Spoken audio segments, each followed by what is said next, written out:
What's good? I go by Osiris. I'm picking it up on TimCast IRL, episode 652. They had a toast for their new song, Losing My Mind, Genocide, going number one on iTunes. But I want to talk about a little bit about Twitter here.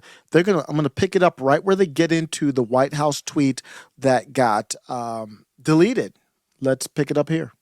I was like, I'm just imagining all of these uppity elites laugh, like terrified that Donald Trump is doing these things, and it makes me happy. Yeah, that's all I can say. Whatever, it's not my choice, but now I'm looking at where we are with Twitter. Since then, it's like sledgehammer's been taken to the base of the ivory tower, and it's on the verge of crumbling. And they're looking out the window, going, "Stop! Stop! If you let them keep doing this, democracy will end." And it's like, "Oh, okay, dude, you're up there, we're down here. Sorry, I'm not listening." So, I'm kind of looking forward to Tuesday. The White House, they can violate ethics all day and night. And it's the desperation. It's become an ugly perfume. So a watchdog group alleged that and this was a thought I had too, when they pulled the tweet, there's certain things that you have to keep on the record, and Twitter is kind of interfering with that. Trump and AOC had a problem because they were blocking people, and I believe a judge found that they can't block people on Twitter, which is pretty funny. But so they're saying that they violated ethics.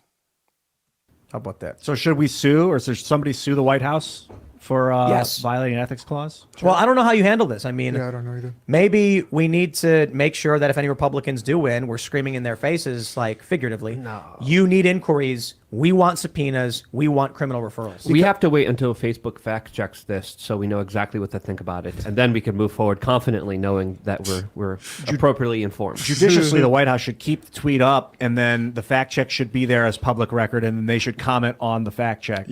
But they can't. The issue was Biden accidentally said the high inflation is my fault. They said Social Security is going up because of Biden's leadership, but it was only going up. It was triggered by an automatic trigger due to high inflation. Nixon did it in 72, I believe. So Right after he took us off the gold standard, he ended the Bretton Woods system and took us off the gold standard, and then knew that things were going to get crazy. So tied in the price index, which is technically different than inflation, the price index to Social Security.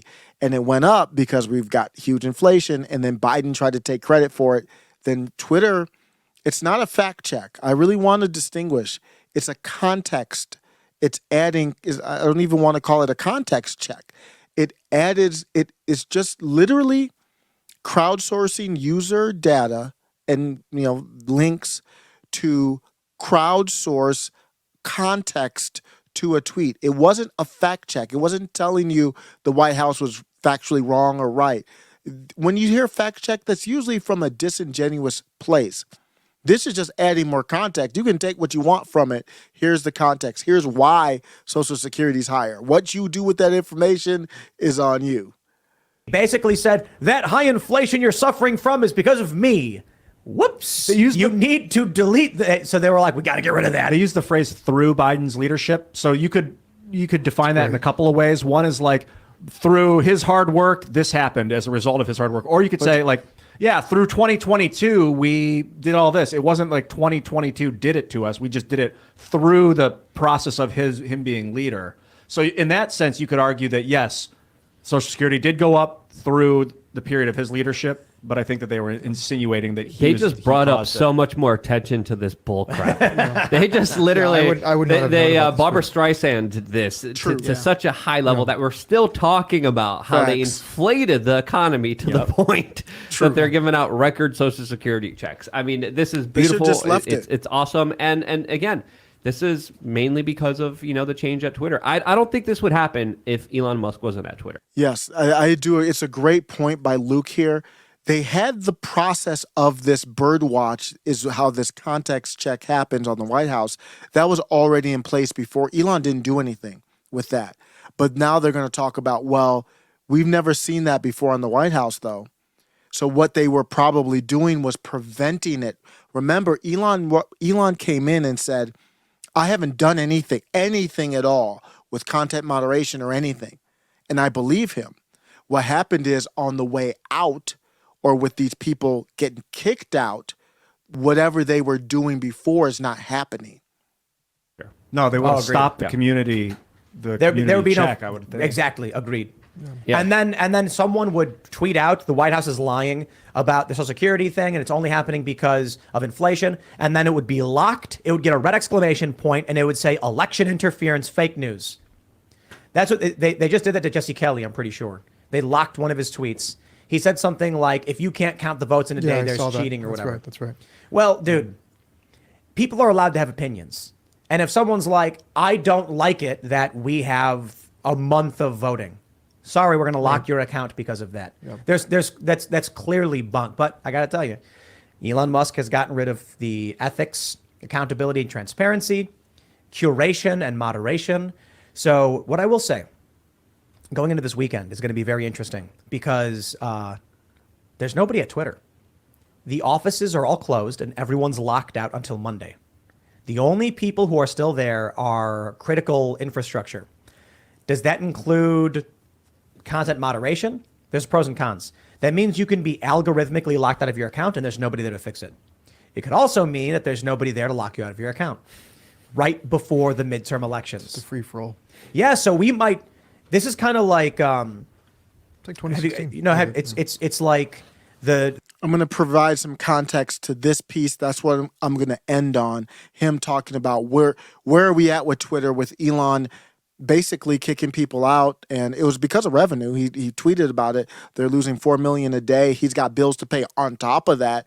So he said, I can't do it. You guys are buffoons as far as if you cared about your job, because you at Twitter had this ideology. You supported these activists. Basically, maybe not directly, but you supported the same ideology. The activists went to the companies pulled their ads. Now I'm losing more money. Now I have to fire you. But so he kicked them out. None of their badges work. So Tim's talking about like, who's there now?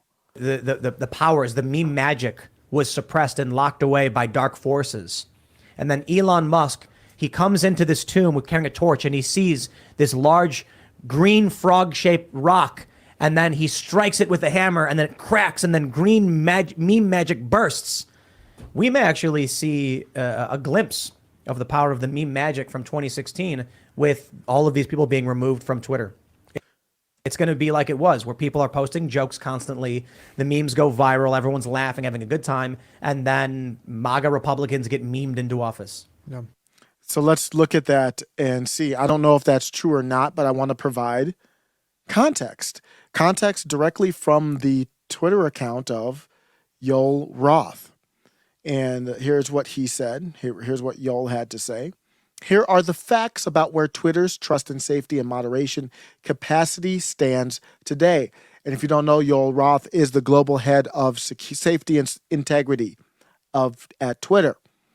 I'm going to end with why he is anti-Trump, anti-MAGA, but I'm going to end with why I think Elon's keeping him. You can't get rid of everyone. So let's go with what he said, though. Too long didn't read.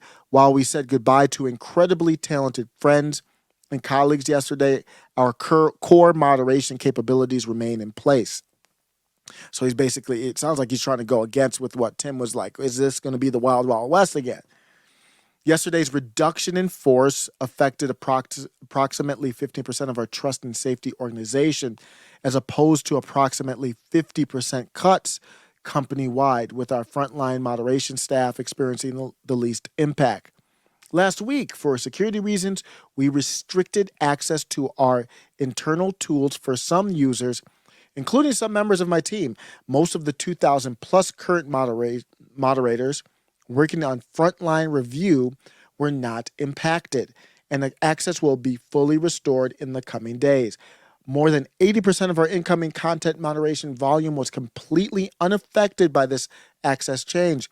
The daily volume of moderation actions we take stayed steady through this period. And that's like, how many things did they have to take down or whatever?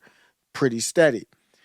With early voting underway in the U.S., our efforts on, I don't even say the E word, integrity, that's very dystopian, I know, but I have another channel where it gets kind of dicey.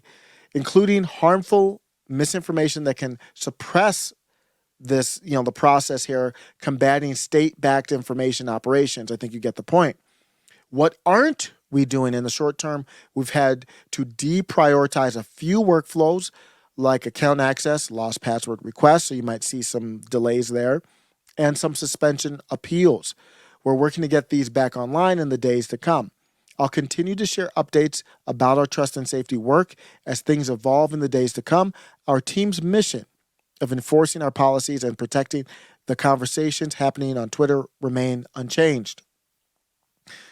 Recruiters, my DMs are open, and he's going to say, I got some good people here who will be out of work in February sometime, I think February 22nd or 23rd. Holler at me, and I'll connect you with them. So it was very graceful. And following Yo, I haven't followed him until recently. Elon kind of gave him some credit, and I started following him. I thought that was very good. From the aspect of the issue Tim was talking about, what's happening this weekend, where do we stand, that's a great update. So I tweeted at that. I was like, thanks for the great transparency. I think people confuse that with me saying that Twitter's overall transparent. No, transparent. No. But on this topic, I don't know what else. Maybe I'm missing something. I don't know what else they could have said. Beautifully said. I think he's a good follow on Twitter for Twitter news. Understandably, though, people were upset. People brought up all his old tweets where they're anti-MAGA. So you've got that MAGA faction, which I would align with MAGA on many things, most things. I do believe in some things that MAGA doesn't, but I still like MAGA. Somebody tweeted at me and said, well, when is he going to get rid of Yo? Why is this guy being kept on? And he said, I'm just saying, we fly over those states that voted for a racist tangerine for a reason. I actually thought that was semi-funny. I thought it was a funny take. Here's what I'm going to end with. I can only speculate, but I think Elon wants to lead people like Yoel, and maybe you and me right now watching this video. Thank you if you're watching this video. I think Elon's trying to lead us to, we don't have to agree. We're not going to agree, but we don't need to hate each other. I think Elon wants to be like, okay, yo, you can believe whatever you want to believe. Just don't bring it to the workplace as far as our actions. When I ask you to do this, I don't want the racist tangerine involved. Good?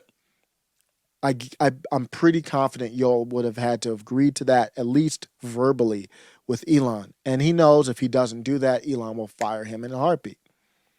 If you fire Yo, though, there's no guarantee you can find someone better. Same issue that Trump had. You fire your cabinet members. There's not a lot of MAGA with the qualifications to be director of the FBI. Now you might put Kash Patel or somebody like on there, but it's not a lot of people to choose from. And all the universities are gatekeepers for this ideology. There's not a lot of people coming out of universities. Yo has a PhD.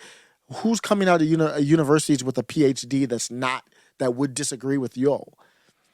It doesn't matter what Yo believes in at the end, as long as he takes orders. So let me know what you think. I'm feeling optimistic about Twitter. Visit middlemaga.com if you want to see my videos on my other channel. I really like this TimCast. I'm doing uploads now every day at noon Mountain. I want to interact with this channel more. I appreciate it. Got great feedback. Thanks a lot for tuning in. Let me know what you think about Yo and Twitter and all the different stuff going on here. I love the context check. Take care.